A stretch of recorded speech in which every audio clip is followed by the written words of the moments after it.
இதான் மஞ்சள் கலர் செம்பருத்தி. இப்போ தான் இது பூத்துருக்கு. நடுவில் வந்து பார்த்திங்கன்னா ஒயிட் கலரில் இருக்கும். சுற்றி பார்த்திங்கன்னா மஞ்சள் கலரில் இருக்கும். இது வந்து இப்போ வாங்கிட்டு வந்து செம்பருத்தி தான். நல்லாயிருக்கு, அழகாக. இப்போ தான் பூத்துருக்கு மொதல் பூ பாருங்கள், நல்லா. இது வந்து அழகாக கலராக இருக்குது. இப்போ வந்து பூத்ததுனால எறும்புலாம் வந்து இதில் இது பண்ணியிருக்கு. இது வந்து இந்த பூ வந்து பூக்க சொல்ல காலைல வந்து நீட்டாக இருக்கும். மத்தியானமாக தான் வந்து இது இந்த மாதிரி ஃப்ளவர் வந்து பூக்கும். இது வந்து செம்மையாக இருக்கும் பூக்க சொல்ல பார்க்கறதுக்கு. சாயந்தரம் சுருங்க சொல்ல அழகாக இது வந்து சுருங்கும். அது பார்க்கறதுக்கு செம்மையாக இருக்கும். இந்த பூ வந்து அழகாக இருக்கும் ரொம்ப. இதான் செம்பருத்தி, ஹைபிஸ்கஸ்.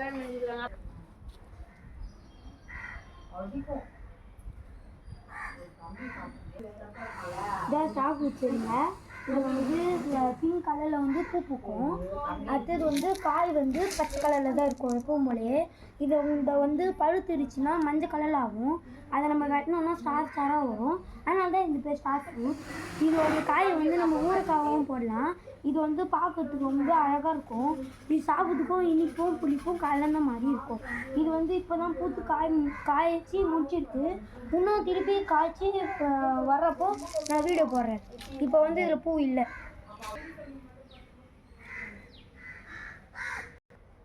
இப்போ நான் சொல்ல போகிற செடி பேர் வந்து திப்பிலி. இதான் அதோடைய திப்பிலி.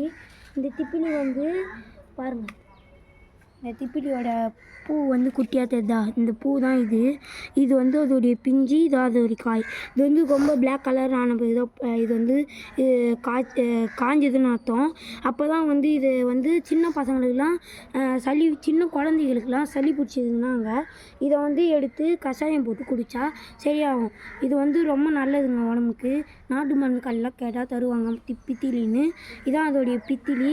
இதான் அதோடைய செடி. இப்படி தான் இருக்கும் அதோடைய செடி. இது வந்து கொடியாக தான் போகும். இது போயிருக்கு பாருங்க, கொடியாக இந்த மாதிரி தான் போகும். இது வந்து நம்ம வீட்டில் ஒன்று நட்டாலே போதும், நம்ம நிறைய எடுத்து வைக்கலாம். இதான் திப்பிலி.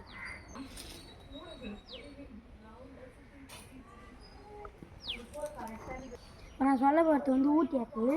இது வந்து கொடைக்கானல், ஊட்டி அந்த இடத்துல மட்டும் வளராது, எல்லா இடத்துலையுமே வளரும் பொதுவாக. இது வந்து நான் வந்து நர்சரியில் தான் வாங்கிட்டு வந்து நட்டேன். இது பூ பூத்துக்கு பாருங்கள், ஊட்டி ஆப்பிள் பூவு. இது வந்து இதோ பாருங்கள், ஊட்டி ஆப்பிள் பூவு. இது வந்து நம்ம நயலும் வெயிலும் சேர்ந்த இடத்துல நட்டாலே இது வந்து நல்லாவே காய்க்கும்.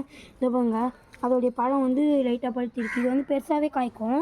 இது வந்து இப்போ வந்து கொஞ்சம் சின்னதாக இருக்குது, ஏன்னா சத்து கொஞ்சம் இல்லை போல், சின்னதாக இருக்குது. இதான் அதோடைய செடி. எவ்வளோ பெருசாக வளர்ந்துக்கு பாருங்கள். இது வந்து நிறைய காய் பூவும் காயமாக விட்டுருக்கு. இதெல்லாம் அதோடைய பிஞ்சு, இதில் இருக்குது அதோடைய பிஞ்சு. இது செம்மையான இது தான், பழம் தான் சொல்லலாம். இதை பாருங்கள், கீழே கூட ஒரு பழம் இருக்குது. இதை பாருங்க, கீழே கூட ஒரு பழம் இருக்குது. நேற்று மழை பெஞ்சுது, அதில் வந்து விழுந்திருக்கோம். இதான் இந்த ஊட்டி ஆப்பிள். இது வந்து செம்மையாக இருக்கும் சாப்பிட்றதுக்கு. எல்லா இடத்துலையுமே இது வளரும் பொதுவாக.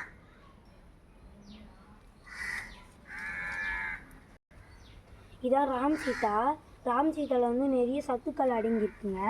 இதான் அதோடைய பூ. இப்போ இதான் ராம் சீதாங்க, எவ்வளோ பூ விட்டுருக்கு பாருங்கள். இது வந்து இப்போ தான் சீசனு.